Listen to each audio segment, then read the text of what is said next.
Hello, YouTube channel. This is Brian Foster. Thank you for coming and joining me. We are live on June 9th, 2020. Again, another every Tuesday. We're live on our YouTube channel. Come and join us. Hit the subscribe, hit the bell, hit the like if you please. An exciting night tonight. We're talking about, the book Gone West. And this is about where the J.S.M. Ward, who was the person who was meeting his father-in-law in the spirit world and exploring around the spirit world. He had an outer body experience, right? And actually seeing these visions and talking to other spirits and learning all about the spirit world. This is back in the early 1900s. So this book is more than 100 years old. I have a link to the book. You can get on PDF. It's free.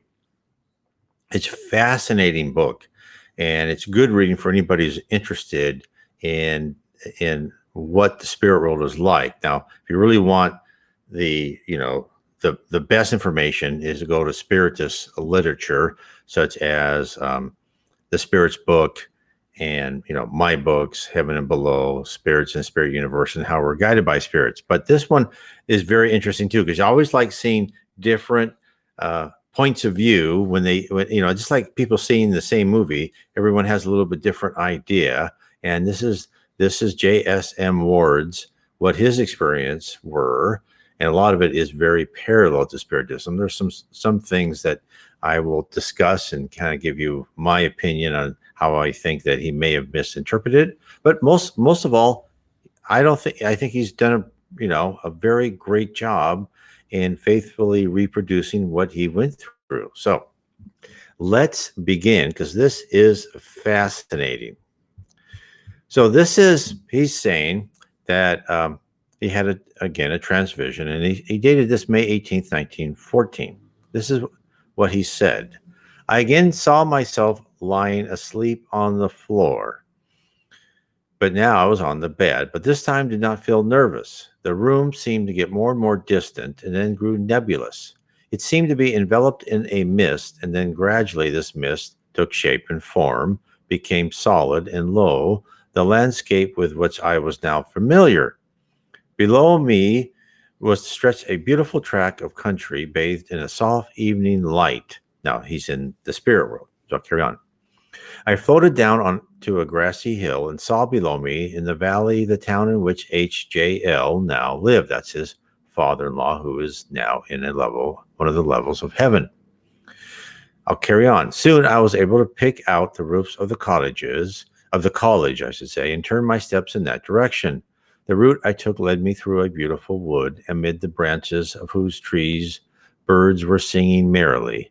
As I drew nearer the town, I saw the park with statuary and the sculpture gallery, which I had seen before. And actually, we talked about that in our last meeting. I began to walk through the park, and I noticed how sweetly the flowers smelt.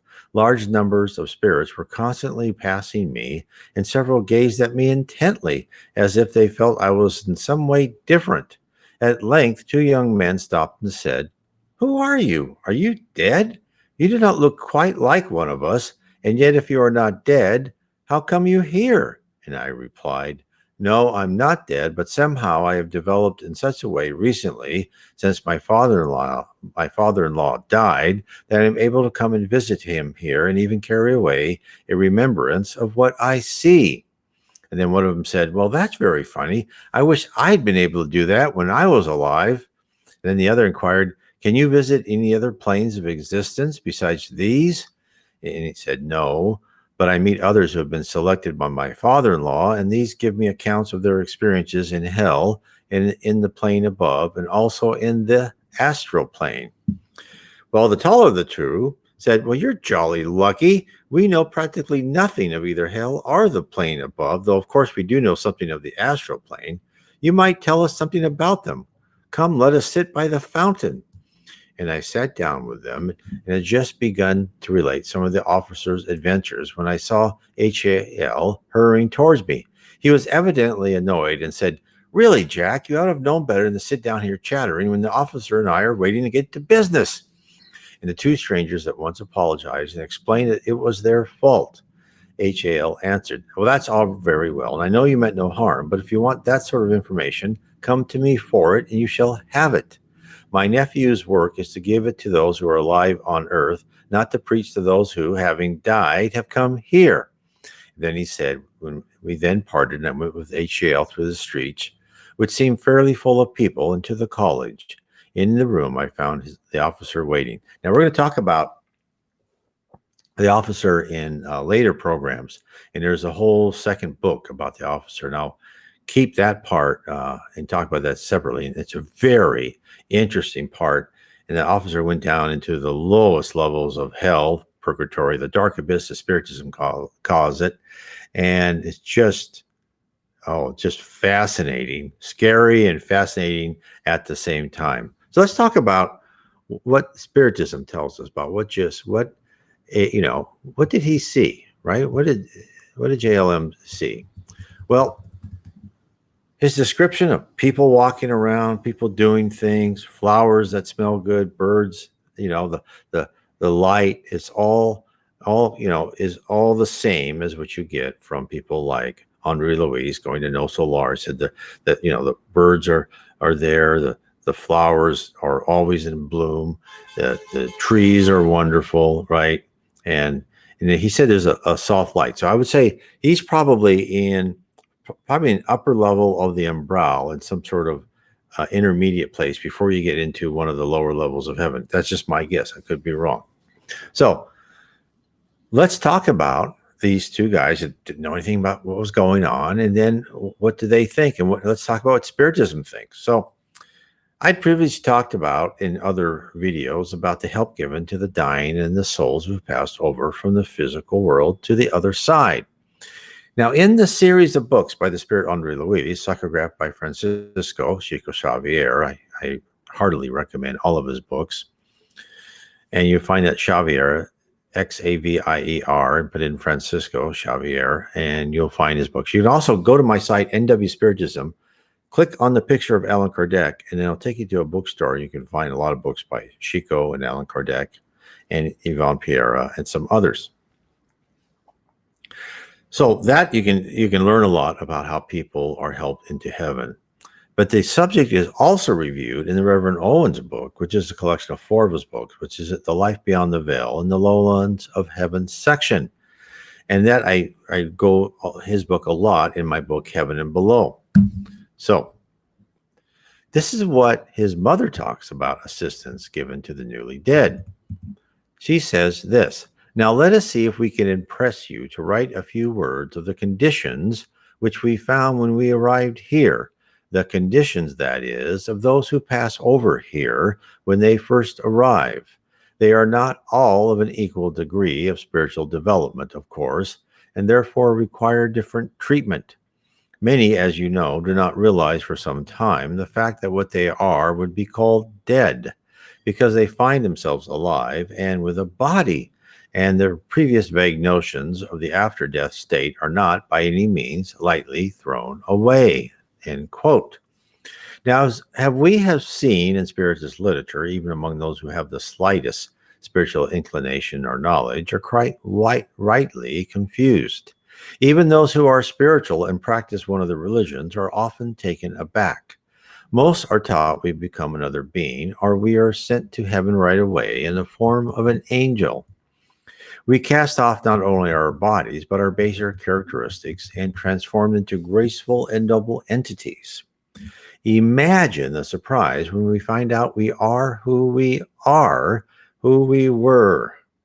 We are the same. We just get rid of this physical body. It's like you just taken off a diving suit and you went to a place which is much better and lighter and more ethereal. Now then, Val Owen's mother takes us through the regular process to wake up the confused souls who have come over to the spirit realm. This is what she says. "The first thing to do then, with such as those, is to help them realize the fact that they are no more in the earth's life. And to do this, we employ methods. One is to ask them whether they remember some friend or relative, and when they reply that they do, but that he or she is dead, we try and enable them to see this particular spirit who, appearing alive, should convince the doubter that he really is passed over. This is not always the case, for the ingrained fallacies are obstinate, so we try another method. We take him to some scene on earth with which he or she is familiar and show him and her those whom he has left behind and the difference in his or her state and theirs. If this should fail, then we bring to his recollection the last experiences before he passing and gradually lead up to them when he fell asleep. Then we try to connect up that moment with his awakening here. All these endeavors often fail, more often than you would imagine, for character is built up year by year, and the ideas which go to help in this building become very firmly embedded in his character. Also, we have to be very careful not to overtax him, or it would delay his enlightenment. Sometimes, however, in the case of those who are more enlightened, they realize immediately that they are passed into the spirit land and our work is easy. So she tells us so a lot. And this is what's so wonderful about the books in Spiritism. They tell us more. There's not, in most of the other religious texts, it's fuzzy, it's fuzziness. And yet in Spiritism, it takes that veil away and gives you something to grasp onto. It's something that you really understand that okay, you are immortal, and when you pass over, you're going to be the age you want to appear. You're going to be healthy, all that.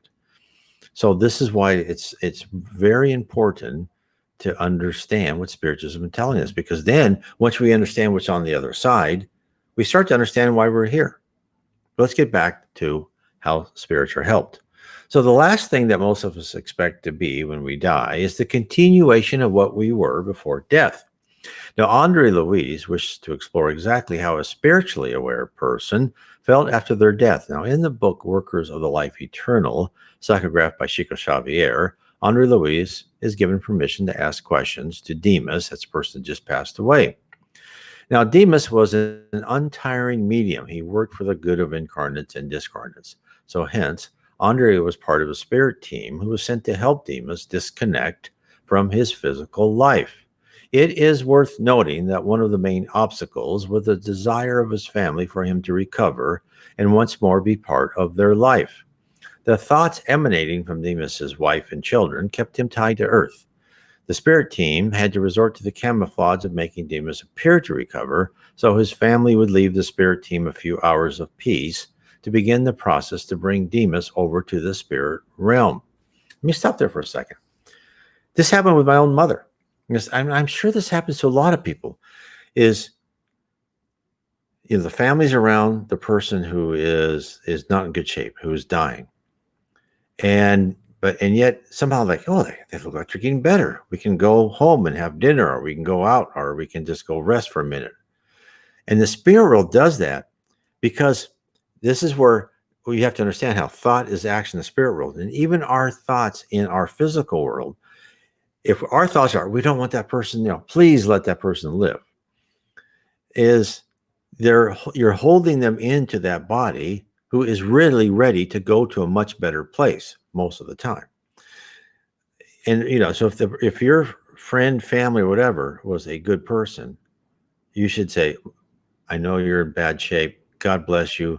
If you go in the spirit world, be happy, right? Say, be happy. Please, other spirits, give this person all the support they need. And don't hold them back, because you're actually doing them a disservice.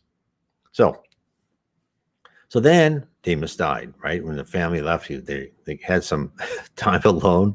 He's placed in a coffin, and the coffin was taken to the cemetery, where the funeral procession included at least 20 discarnates, including the newly departed. So Demas was at his own funeral.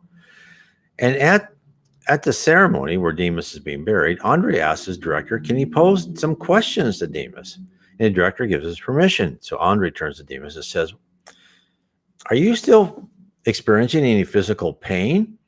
And he said, well, I still have a clear impression of the body I've just left behind, but I have noticed that in wishing to remain close to my own loved ones and to continue on where I've been for so many years, I relive all the suffering that I endured.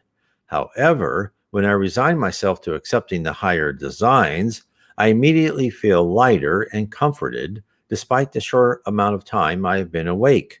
I have already been able to make such an observation. And then Andre says, well, what about your five senses? And he says, well, they're in perfect working order. He goes, well, Andre says, do you feel hunger? And he says, well, I can actually tell that my stomach is empty and I would be glad if I had something to eat. But this physical desire is neither uncomfortable nor torturing. And Andre says, what about, are you thirsty? He goes, yes, although I do not suffer because of it. This is what's great about Henri Louis. He poses the questions we'd all like to know. There are an enormous amount of number of gems of information in each one of Henri Louis's books. Of course, that's all again by the author, by the psychograph, spirit medium, Chico Xavier. And I encourage anyone who's listening to this, discover more about the spirit world by reading this. There's like, I think, 13 books by Henri Louis, starting with No Solar. And there's actually there's a movie called Celestial City, which you can rent. It's in Portuguese, but is subtitled in English. It's a wonderful movie. I bought that. I think it was only like $3.99. So it was something we watch once a year. It's just a wonderful movie. So there you have it. Demas was who he was. Yet he didn't feel hungry. He didn't suffer as he suffered in his physical body. And his mind was starting to detach itself. That's why it's important, again, as I said, let your loved ones that passed away, just wish them all the good luck, right? Wish them all support. Don't wish them back here because you're actually making them feel bad. Wish them, hey, have a great time, and and I'll be there with you at some time. And if you can't help me when I'm on this world, give me some advice. So let's go back to Val Owen's mother. So she tells us of an actual case she was on. So she and a group were sent to assist a woman who were on the cusp of passing over. And they arrived to see the dying lady surrounded by sad friends, and all were extremely sorry to see her leave the earth. And then she said, I'll quote now, she fell asleep and the cord of life was severed by our watching friends, and then softly they awoke her.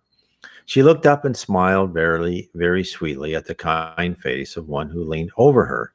She lay there perfectly happy and content until she began to wonder why these strange faces were around her in place of the nurses and friends she had last seen.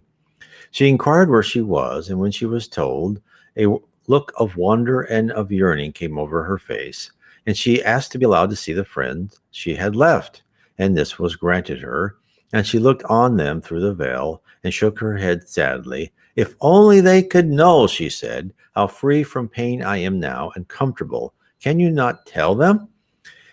And then Val's mother said, well, we tried to do so, but only one of them heard, and I think he only imperfectly, and soon put it away as a fancy.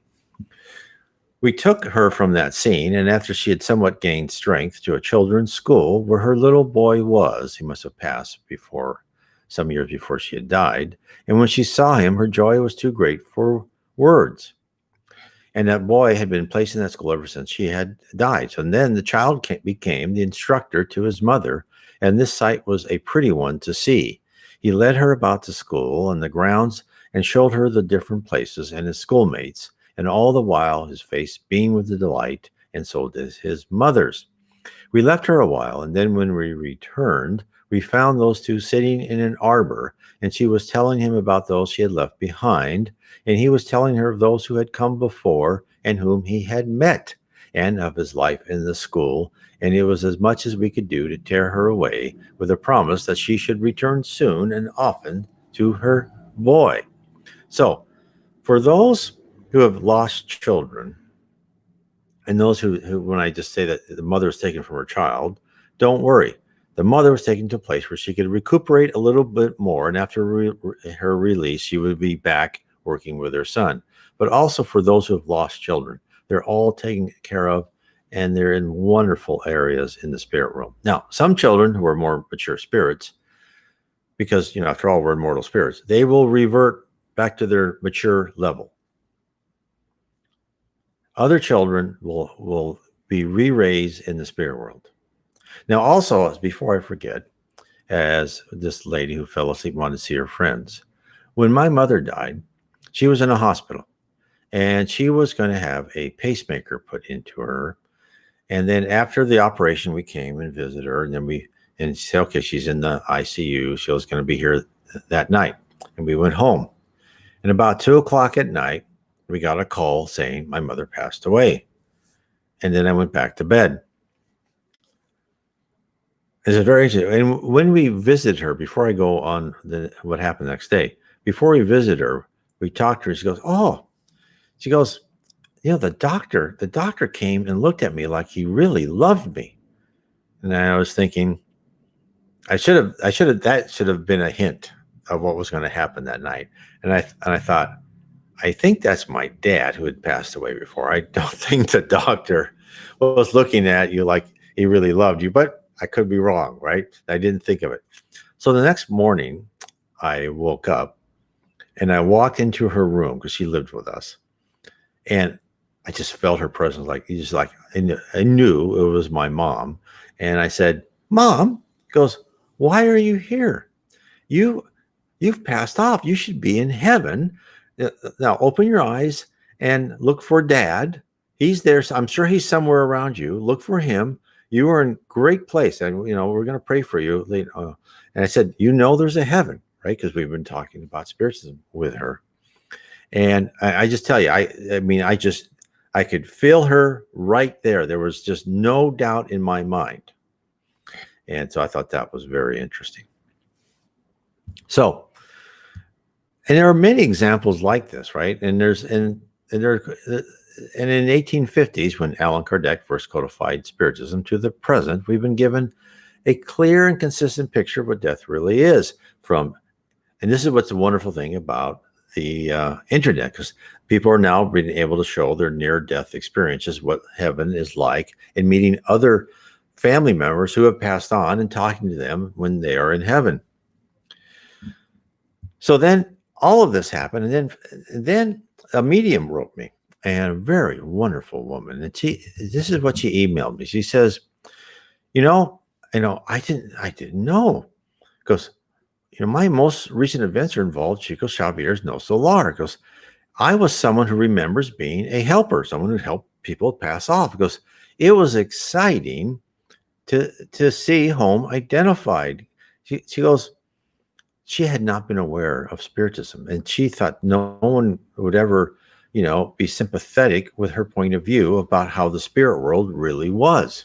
But here it was, everything she has known in her life on her own is all, is all backed up by what she's now starting to read in Spiritism literature, my books, and other Spiritist literature. So then she said, because I worked at home, because I must have worked there for hundreds of years helping spirits. Then I came back here to learn some new things for a couple of short lifetimes, plus this one. Anyway, I want to vouch for home as a reality. The details about its structure might vary, but it is an amazing place of love. And from home, you can access any place on earth. It's not uncommon for people who have reached the helper level to enter the dreams of the embodied, which can be done directly from home, to offer help and advice. Now, when she says home, probably one of the spirit colonies, right above whatever geographical location that she had died and went over. And so there's different sets of helpers in different geographical locations. And at that level, when you're helping people, you're not speaking mind to mind. Sometimes you got to speak, English speaker to English speaker, or Chico Xavier's No Solar, Portuguese to Portuguese, etc. So she had just amazed, and she said, it's in her mind, because it's everyone's death is different, and everyone's arrival seems to be a little bit different. She goes, but remember, the good news is someone like me, what I used to do anyway, will meet you where you are and help you through the process. And of course, she is completely correct. In Andre Luis's book, there are many instances of spirit helpers assisting people from their deathbeds. Now, unfortunately, people who have not lived a good life, who are criminals, or are unfortunately a lot of times, if they were suicides, they have to remain in the umbral until their normal death, suicides, until their normal death would have occurred. So if they were 60 when they committed suicide, they were going to die when they were 65, they'd have to spend 5 years. They'd be taken to a place and have to spend 5 years in the umbral. Not the greatest place, not a very good place. Other more criminal spirits will show them waking up in some one of the lower zones or in the dark abyss, which also you can call purgatory. And there's actually one of the books called um, Paul and Albert by G. Val Owen about this doctor in the early 1900s in England who died and woke up in one of the, in this rough shack. He was a little bit, he shrunk, his clothes were old, and he says, "What happened to me?" And then this whole, and I talk about it in my book, Heaven and Below. Of course, I talk about not only just heaven, but also the lower zones, about what happened to him and how he was eventually able to rise into one of the lower levels of heaven. But he was a very selfish, materialistic person who had committed some crimes. So then let's get back to the medium who wrote me. She could convey some of her recollections. She goes, "I remember many instances of having to adjust my vibration to see what the new arrival was seeing. People often see their place of work or their home or the beach or hell if they think that is where they are going. I had to help them through that. So, for instance, one man wanted to find his office. So I helped him. And while we located his office, we talked. At some point, when the time is right, I'd always ask, 'Do you remember what you were doing just before you met me here?' And this conversation would eventually lead them to the realization that they had passed on to the next life. Then and only then could I lead them to home for what amounted to sessions with a social worker examining their lives. It wasn't judgmental. It was more like what went well, what could have been better, etc. And sometimes I felt bad when people were sent back, which would only happen after the counselor and the person both agreed this was the best." Now, now you could have, I want to go over one thing. She says, "I remember having to adjust my vibration to see what the new arrival was seeing. People often see their place of work or their home." So imagine this person, the helper, this medium, sees this person in a glade, right? A parkland setting. This person sees himself in an office, maybe. How can that be? Well, again, remember, thought is action. And remember that this person created the environment he wanted to see. It's when there's no distance in the spirit world, there's absence or presence. This medium had to adjust her vibration. She had to get to the same harmony and vibration as this person newly died. Then she could see what he was seeing. He was in a different environment than she was. This is a really interesting point. This shows you how much power in the mind that you have. And that's why in a lot of books by Chico Xavier, they talk about volitation. You move by the speed of thought. If you're in one of the levels of heaven, you move by the speed of thought down to earth. But a lot of it is you're not physically moving. You are changing your vibration and your harmony, and you're going through the database and changing the state of where you are and being in a different state in a different environment. Now, that might be too complex for people, but the summary of is that you create the environment somewhat. Some people say when you go to heaven, you create your own heaven. But you have to temper everything I just said as far as the ability of your own mind, that you are in the domain of other spirits, and the thoughts of other spirits, especially if you're not mature, right, will influence you to see what they see. So when this person becomes in harmony with this helper, and they either touch or something like that, or she so helps them understand, he or she who just passed over will then begin to be in that same environment. And so when you pass over and you're into one of the levels of heaven, where superior spirits probably made the buildings and other spirits are there all thinking, this is where we are. that becomes real to you. Just as real as, a wall here is on Earth. But as you get higher and higher, then you can move yourself from environment to environment. So I hope this makes sense. So again, what she wrote, then at the end she wrote, she goes, I also remember a very take charge upper class kind of man who mostly sneered and barked orders at me. And I wrote her back, I said, oh, you know what? That could have been me because, before my rough edges, which I still have them, but before, they were softened by discovery of Spiritism, I could see myself dying, saying, well, you incompetent, where am I? And then she goes, okay, I'll tell you about this. This is what I remember. And she says, well, time doesn't mean much when you're home, but the incident I referred to was probably in the 1800s. The gentleman was a victim of an accident on a sailing ship and found himself on shore looking out at the water. He saw me and demanded I summon a carriage to take him into town. He wanted to get in touch with his family and tell them what happened. He was kind of surly in that way. Very interesting, is it not? Let me change this.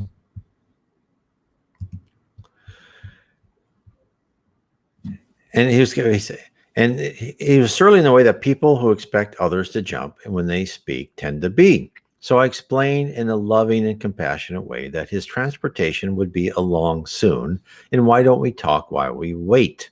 So he complained about the lack of service and general incompetence of others, along with my perceived lack of helpfulness.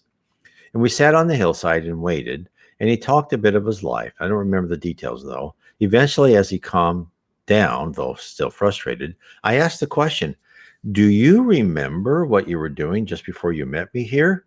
Then he told me about being on the ship and how it heeled over and he got knocked into the water. And he thought, well, so do you remember how you got here? He goes, no, I don't remember. I swam the shore with him, I guess. And then she said, well, that's interesting.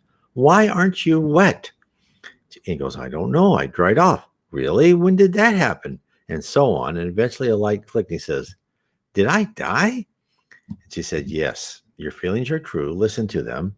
You can see this place is not where you were, and you don't know how you got here, and this will tell you what you want to know. Then he says, well, what happens now? He goes, come, I will show you. And I stood up and reached out to him, and he stood up and took my hand, and as we turned away from the sea, a city he had not seen before seemed to rise up before us. We're going home, I said, come. And they walked together home. So this is where Spiritism is arranging these messages, these recollections, these books to notify us of what lies beyond our mere physical existence. Now, let's go back into the book Gone West. So then H.A.L. said, I found myself floating, this is his next vision, in June 1st, 1914. I found myself floating over my body, then began to whirl away into space. I seemed to pass through the ceiling into the open air, but yet was able to look right into my bedroom. Then the room became misty and vanished. I seemed to be whirling on and on amid clouds and mist, and it seemed like a long journey, but at length the mist began to take form. At first these were fantastic in shape, some like castles and cliffs, others like dragons and monsters, then fairy cities, minarets, and cupolas. At length these vanished, and as the mist rolled away, I saw a vast landscape stretching away beneath me. First, I saw high mountains and arid desert, and beyond these, a great wall of darkness. I appeared to be traveling away from this wall of darkness, and gradually the landscape became less foreboding. The rocky mountains became clothed with forests, the deserts covered with grass. By degrees, it developed into a beautiful country I now knew so well, bathed in that curious and evening glow. Concentrating my mind on Old Queen's College, he's saying there's a replica of the Old Queen's College in heaven where his friend is, H.J.L. I seemed to increase the speed of my flight. Also, for a moment, I found myself actually in H.J.L.'s room. And then he says, oh, boss, I said, what do animals such as fowl who spend their whole life on Earth hunting for food do on this plane? They can have no occupation. And then H.A.L. said, well, while they are on the astral plane, most animals still endeavor to get food. They go on grubbing about for it, and it is only by degrees that they learn that any food they appear to find is but a delusion, and that in fact they do not need it. Once that stage is reached, the animal generally passes onto this plane.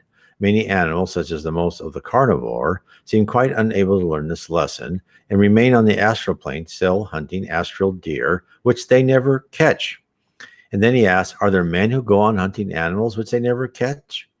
And HCL says, yes, or even fox hunters, horses and all, but sooner or later they weary of the empty sham, for they never catch anything. Usually, however, the tables are reversed, and the hunter upon the earth becomes hunted there. Man is back in the primitive world without the age of weapons, and is again liable to the life of fear which our early ancestors suffered. Not till he has learned the great secret, the power of the human will, is he free again from that fear. But you must remember that this time a man who runs foul of the astral animals is the man who has hunted them on earth. All men don't have exactly the same experience on the astral plane any more than they do on this plane. And when animals reach this plane, they have done so because they have other interests besides eating. At times, they still cast back and feebly hunt round. I know occasionally Molly misses a bone just as I do my pipe. Now, Molly is his dog. He goes, and then JW, the medium, goes, why, there's Molly. And as I spoke, Molly emerged from under a sofa and came up to me, wagging her tail in a quite friendly way. And then HAL continued, animals here have far more closely attached to us than they ever do on Earth. They certainly understand us better, and this compensates for the loss of more material amusements. You can see, as we can perceive each other's thoughts, so we can, through a lesser extent, perceive the animal's thoughts. They too visualize, but the difference lies in this. The average animal, not having learned to think clearly, as we have, can only visualize a muddled sort of an idea, but they tend to improve. Of course, their ideas at best are very simple. Still, it creates a bond of sympathy, which is largely absent on Earth. Now look at Molly's thought. And he goes, then he says, I looked intently, but could perceive nothing at first. I can't see anything. Perhaps she's not thinking of anything in particular. And HAL says, no, on the contrary, she is thinking very deeply for a dog. That's why I thought you'd be able to see it, though, of course, you've not had any practice in developing that faculty. However, try again. Empty your mind of all personal thoughts and concentrate it on Molly. Fix your eyes on the tip of her nose. And I laughed at the last sentence he said, wrote, but followed all of his instructions. After a moment, the whole room seemed to fade away, including even the dog herself, and in its place was a kind of light, which grew into a picture similar to the clairvoyant pictures one sees in the crystal. And then I saw Carrie, which is daughter, sitting in the boat at Weybridge, which is a town, and Molly herself seated in the prow. The boat moved out of the boathouse into the river, and Carrie, who was wearing a white jersey, was rowing. There was no one else in the boat. Then the vision changed, and I saw Molly and Carrie seated in the garden at Weybridge. Tea was brought out, and Molly proceeded to lie down for a piece of cake. Then HAL's voice broke in. Well, Jack, could you see her thoughts that time? He goes, yes, but how could you know? And HAL said to the spirit, because I could see both your thoughts and hers, and they corresponded. We get fairly expert in reading people's thoughts here, but of course you are new to it. Well, I think that answers your question fairly well. You can easily understand that the more closely associated with man and animal is, the more it will develop. The more it develops, the more complicated will be the ideas, which it will be able to remember or understand. And so communication between men and animals will become easier. For example, that thought of Molly was fairly complicated. Many animals would have managed nothing more than a face of their mistress. If we wish to communicate an idea to an animal, we have to think of some very simple idea. Because now watch, I'm going to think of Blanche. And at once Molly jumped up and wagged her tail. I perceived she was looking at the boss. Between both of them appeared a vision of Blanche, about 2 years old, whereas HAL saw her in the garden. Molly only saw Blanche with no particular background. I knew this because Blanche stood out very clearly, while the garden was much fainter. I knew by instinct that this was because Molly has grasped the idea of Blanche, but not the complicated idea of where the garden was. Then it vanished. Yes, you got the idea. First, all right, said HL, but did not grasp that I meant at this particular place. I dare say if you were to think of her at the garden, she'd grasp that all right. And the remembrance of the garden in connection with Blanche would be so much clearer to her. So then I tried it once, and Molly got very excited, jumped on her hind legs, and began to walk towards me. At the same time, I saw the vision of Blanche at the tennis lawn, and the background was nearly, though not quite, as clear as Blanche. In short, Molly has perceived practically the whole idea I had desired to convey. Then it faded again, and Molly retired once more under the sofa. And then HAL said, how high the most intelligent animals can travel with us, I can't say, but you will see that there are possibilities of development for them here, lacking on Earth. Of course, by telepathy, even on Earth, animals are able to read our thoughts to a limited extent, but in general, in the matter of the cruder passions, such as fear of them or dislike. Further, they are often helped, even in these cases, by involuntary movements of our own. So let me stop there for a second. There's a lot here. Animals will come with us into the spirit world, right? So HAL knew Molly as Molly's dog, right? Molly followed HAL into the spirit world, and the vice versa is true. The late great medium, Francisco C. Xavier, was sitting next to a woman, and she had a dog on her lap. And he said, excuse me, do you know how long you've had that dog? And she goes, oh, I don't know, 3 years. And he goes, no, you've had that dog for 500 years. That dog has followed you in life after life. That's what the wonderful thing about the animals, right? And that they do that. I swear, our dog must have known our son, because she bonded with him and she wasn't even with him for the first 6-7 months of her life. But as soon as she saw him, that was it. She was his dog. None of us had a say about it. So, if you think you've had that special pet, now you can also have pets that, they weren't that intelligent. I've had pets that, weren't that great. I mean, they were all wonderful, loving, but they just weren't that special pet, I should say. But when you have that special pet that just knows you and you feel that connection, that is probably a pet that's followed you.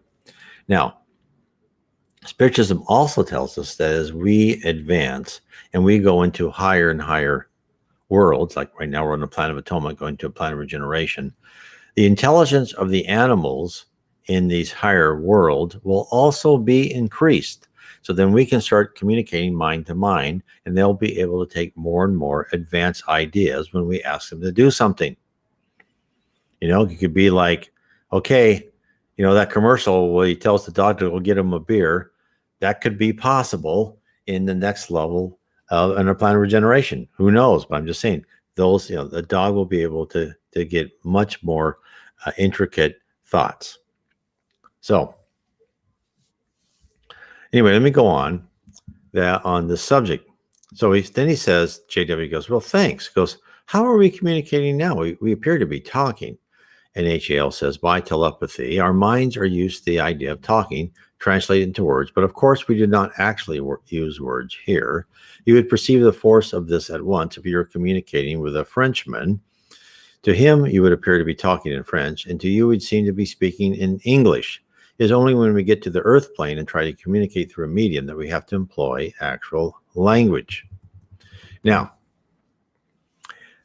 what he's saying is true to an extent. It depends on the level of the spirit. And the higher the spirits talk mind to mind, and they use words. But there's, in the books by G. Val Owen, which I talk about in the second book, Spirits and the Attributes of Spirits, there are 3 methods of communication that is used. One is talking mind to mind, right? And you're using those words. The other is you flash pictures.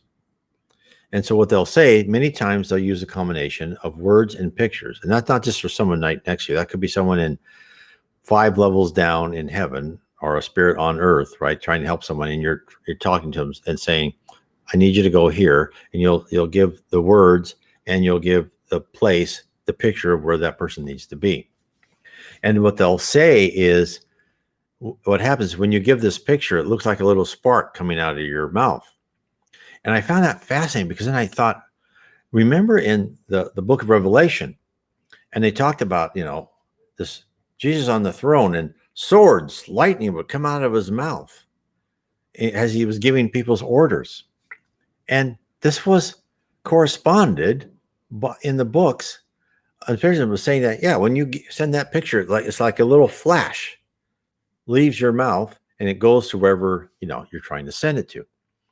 And so this is, here it is in the New Testament, and and there's evidence backed up to it in Spiritism. It's just so exciting when you see these things, and it's revelatory, and it makes you feel good about the spirit world. Now, another way of communication is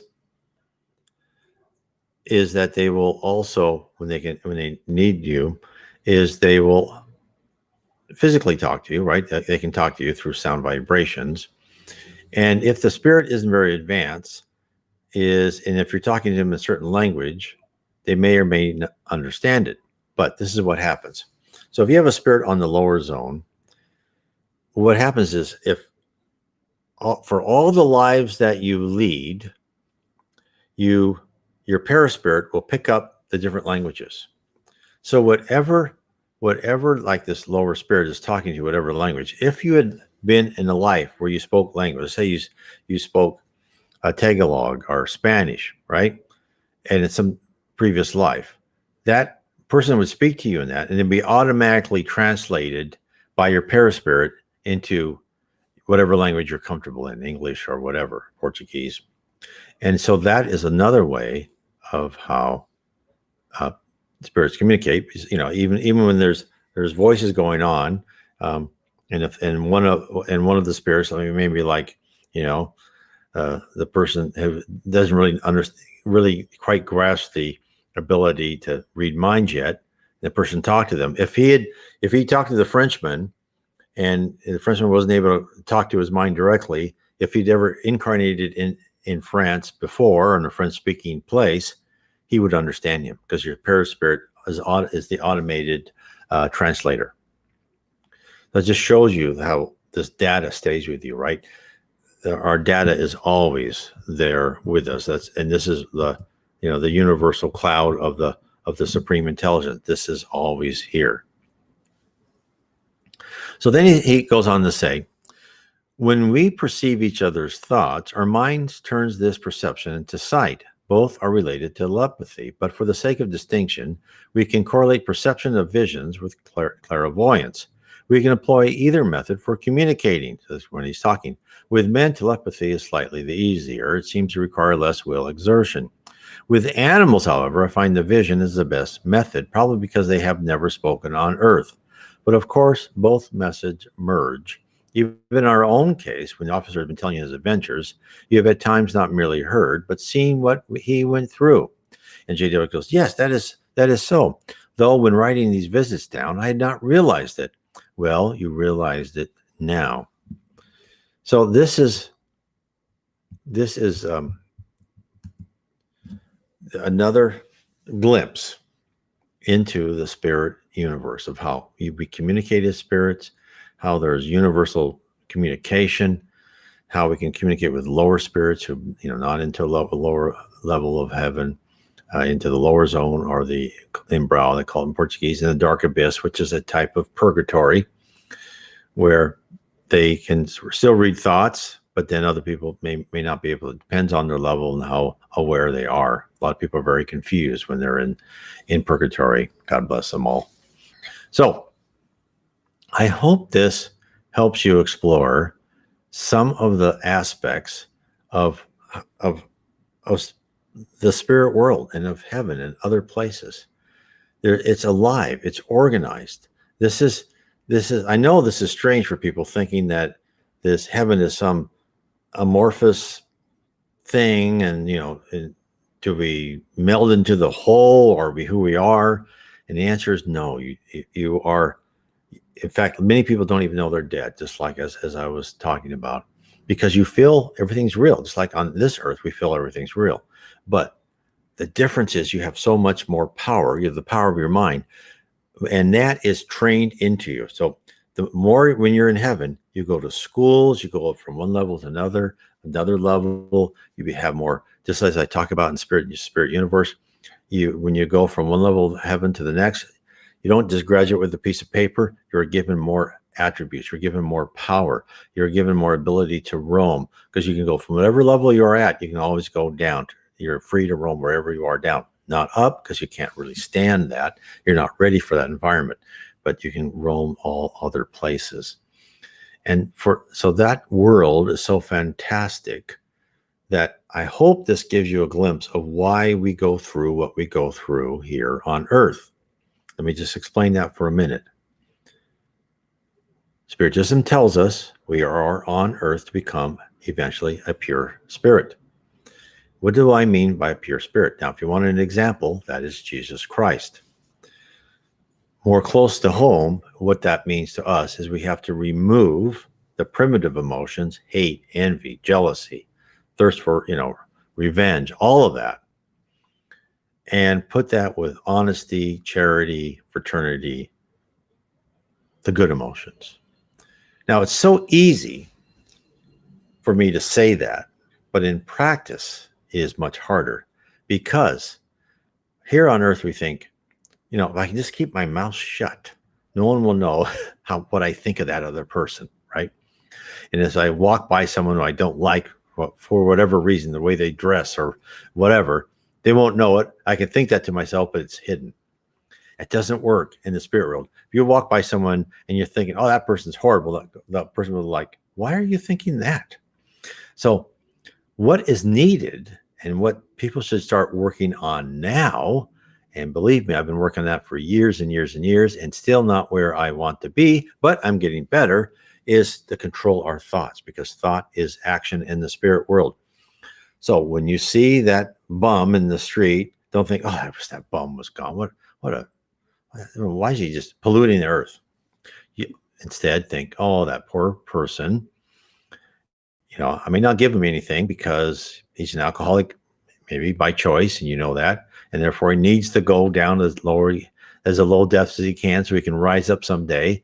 But it doesn't mean that he won't be a good person and a wonderful pure spirit someday. It might take many lives, but you should say in your prayer, like, I hope you learn from this experience. I hope you do better, and I hope other spirits help you. That is how you need to start changing your mind and your attitude when you're at work. And try not, and at work, what's the most fun thing to do at work? Practically, I know I'm exaggerating a bit, is gossip about other people. Don't gossip about other people. In fact, use Socrates' rule of 3 with gossiping. Is it true? Right? Is it something good about the person? And is it going to be good for the person you're gossiping to? Is it something that person needs to know? And if it's not any of those, don't say it. Or, try and say something good about someone, or remove yourself. And I know that's very difficult, but if you can start doing that, first of all, it's amazing. When I still worked, I'm retired now, is that people would say, yeah, Brian never says anything bad about anybody, right? And people realize that, and they admired it. I'm sure they found it frustrating at times, but once you get into that habit and you stick to it and people know that, it becomes much easier. It's all about rewiring this thing inside here. Now, this thing inside here, this physical brain, will disappear, but everything in your physical brain through the perispirit will be put into your spirit brain. So when you die, you won't lose any memories. You'll still have your personality and your character intact, and you'll regain your memories of previous lives and what you've done and what a character you've been. Mostly, unfortunately, probably on my part, I know I've done some very bad things. So you'll understand that. So anyway, I just want to say God bless to everyone tonight. And remember, every Tuesday, we will have a live stream. It's at 5 o'clock Eastern, all other time zones. And please subscribe, hit the like, and give me comments if you like. And people always give me great